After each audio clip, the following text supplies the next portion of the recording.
Salut les apprentis programmeurs, j'espère qu'il y a la forme. Aujourd'hui, on continue avec le tutoriel numéro 2 sur le PHP. Aujourd'hui, en PHP, on va parler de deux sortes de tableaux, des tableaux classiques et des tableaux associatifs. Concernant les boucles, on va avoir trois boucles. On va avoir la boucle while, la boucle for, et également la boucle et une nouvelle boucle que vous ne connaissez peut-être pas si vous programmez rien qu'en C, C++. On va avoir la boucle for each. Bon, on va commencer avec les tableaux. On va d'abord parler des tableaux classiques que vous connaissez peut-être si vous avez déjà fait du langage C ou du langage C++. Donc, si vous n'avez pas vu le précédent tutoriel, je vous laisse le lien en description. Vous pouvez aller le voir. On passe au tutoriel. En bref, ça là, c'est les choses qu'on a fait la dernière fois. Aujourd'hui, on va commencer avec des tableaux. D'abord, c'est quoi un tableau? Un tableau, si vous avez déjà fait du C, le tableau, c'est une structure de données dans laquelle les variables sont du même type. Ici, on a un exemple. Premier élément du tableau, $hauteur 0. Le deuxième élément, $hauteur 1. Ici, là, l'indice commence par 0 pour le premier élément du tableau. Pour le deuxième élément, c'est 1 et ainsi de suite. Echo, $hauteur de 0. Le premier élément du tableau Victor Hugo sera affiché à l'écran. Et dès que vous pouvez le voir, on peut aussi déclarer les éléments du tableau sans pour autant indexer. Et cela serait pris automatiquement. C'est-à-dire ici, là, son index par $hauteur, Victor Hugo serait le premier élément. Ensuite, Jean de la Bruyère, le deuxième élément. Et enfin, Blaise Pascal, le troisième élément du tableau. Maintenant, il y a une dernière manière de déclarer les tableaux avec ici la fonction array.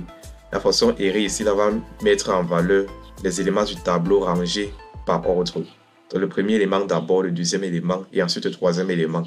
Ici là, echo $hauteur de 2, c'est pour afficher le troisième élément du tableau qui est ici Blaise Pascal. Maintenant, on va passer à la pratique. Ici, on est dans le code PHP. On est dans Notepad++. Pour simuler, on va démarrer le serveur. Ici, en l'occurrence, c'est le serveur XAMPP qu'on utilise. Dans XAMPP, on ouvre le panneau de contrôle. Et si vous n'avez pas ce logiciel, je vous laisse un lien dans la description où vous pouvez le télécharger. Ici, on ouvre le panneau de contrôle, on lance les serveurs Apache et MySQL. Une fois que les deux passent au vert, alors on est prêt à faire les simulations.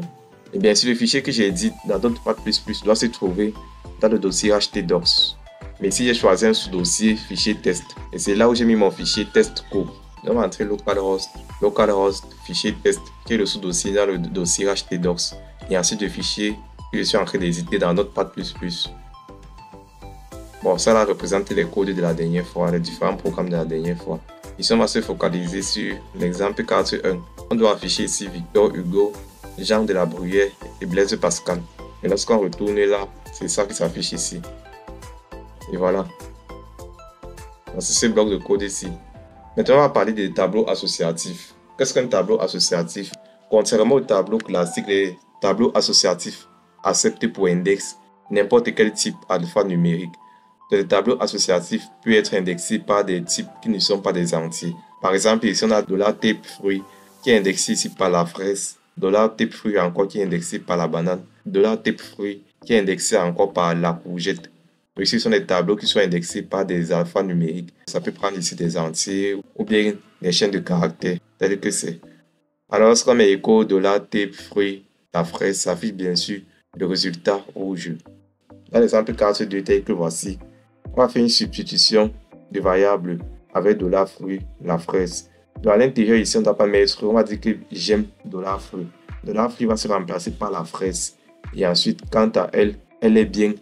$type de fruit va se remplacer par $type de la fraise qui va se remplacer par rouge. Donc, j'aime la fraise quand elle est bien rouge. C'est le résultat qui va s'afficher finalement.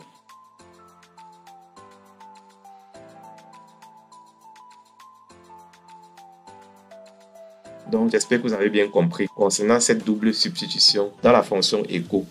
Donc, si vous avez bien compris ce tableau associatif, c'est très bien. Si vous avez des difficultés, n'hésitez pas, faites pas en commentaire. Lorsqu'on parle d'un navigateur, on peut voir effectivement ici, j'aime la fraise quand elle est bien rouge. C'est la réponse de ce bloc de code ici. Maintenant, ce qu'on va faire, on va faire une nouvelle notion, une nouvelle boucle que vous n'avez sans doute pas encore entendue dans le langage C. C'est la boucle for each. La boucle for each ici va permettre de parcourir un tableau sans s'occuper du compteur. Lorsqu'on n'a pas d'indice entier positif comme dans les tableaux classiques, parcourir le tableau devient difficile. Alors on utilise ici la boucle for each qui est exclusivement faite pour les tableaux associatifs, pour parcourir les tableaux associatifs. Alors on va voir comment ça marche.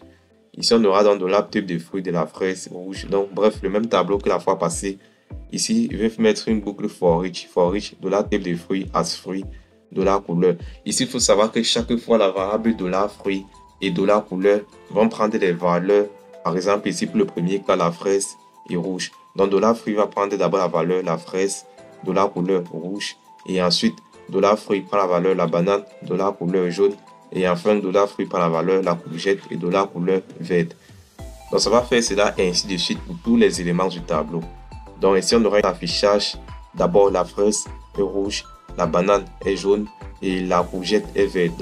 De manière à aller à la ligne à chaque fois à travers la balise BR qui permet de faire un retour à la ligne. Et lorsque je lance la simulation, dans le navigateur, si j'actualise, ici on a bien sûr ces résultats-là. La fraise est rouge, la banane est jaune, la courgette est verte. Ce sont les résultats de ces derniers codes. C'est les résultats de ces derniers codes concernant la boucle for each. Concernant la boucle while, ici on crée d'abord une variable $A. Ici là c'est while $A inférieur à 1000. Echo, on affiche bien sûr ces valeurs-ci. Et lorsqu'on compile, le résultat va s'afficher bien sûr 1, 2, 4. Chaque fois, ça va se multiplier par 2 tant que le résultat est inférieur à 1000. La raison pour laquelle on s'arrête à 512. Parce que si on continue, ça va aller à 1024, ce qui serait supérieur à 1000. Donc, je pense que ce bloc de code est assez simple. Concernant la boucle for, ici, rien de très compliqué. Ici, on crée une variable i qui commence à 0, s'arrête à 4. Parce qu'on dit inférieur à 5, donc ça s'arrête à 4. Chaque fois, on incrémente et on affiche 6 fois cette variable-là. Ici, il y aura une substitution de la variable $i par sa valeur, qui est comprise entre 0 et 4. Et ensuite, on met égal et on met la valeur. Vous pouvez vous demander pourquoi est-ce qu'on met les parenthèses. À noter bien, on met les parenthèses parce que le PHP concatène les chaînes. On va concaténer la chaîne avec $i. Or, $i c'est un entier. Ici, on fait la concaténation avec un entier, ce qui n'est pas possible. Ici, on va mettre donc entre parenthèses et mettre le point, mettre notre point pour faire la concaténation et retrouver cette valeur-là comme un entier. Si on essaie de multiplier le résultat avec 6, ça va déclencher une erreur. Parce que si on sera en quelque sorte en train de faire la multiplication d'une chaîne de caractères avec un entier, si on n'a pas mis les parenthèses. J'espère que vous avez bien compris ce petit détail. Comme résultat, on a bien sûr 6 fois 0, 0, 6 fois 1. Chaque fois, la variable $i se remplace par sa valeur. Donc les programmeurs, j'espère que vous avez bien assimilé ce qu'on a fait aujourd'hui. Sinon, faites pas en commentaire, j'attends vos commentaires, n'hésitez pas. Prochainement, on va faire le tutoriel numéro 3 concernant les formulaires. Donc n'hésitez pas, abonnez-vous afin qu'on continue très bientôt. Merci de liker, merci de lâcher un gros pouce si vous avez aimé, si vous avez apprécié, si vous avez appris des choses. N'hésitez pas à partager au maximum ce tutoriel afin de pouvoir soutenir la chaîne. Abonnez-vous également. À très bientôt à vous. Prenez soin de vous. C'était Freddy. A plus à vous, les programmeurs.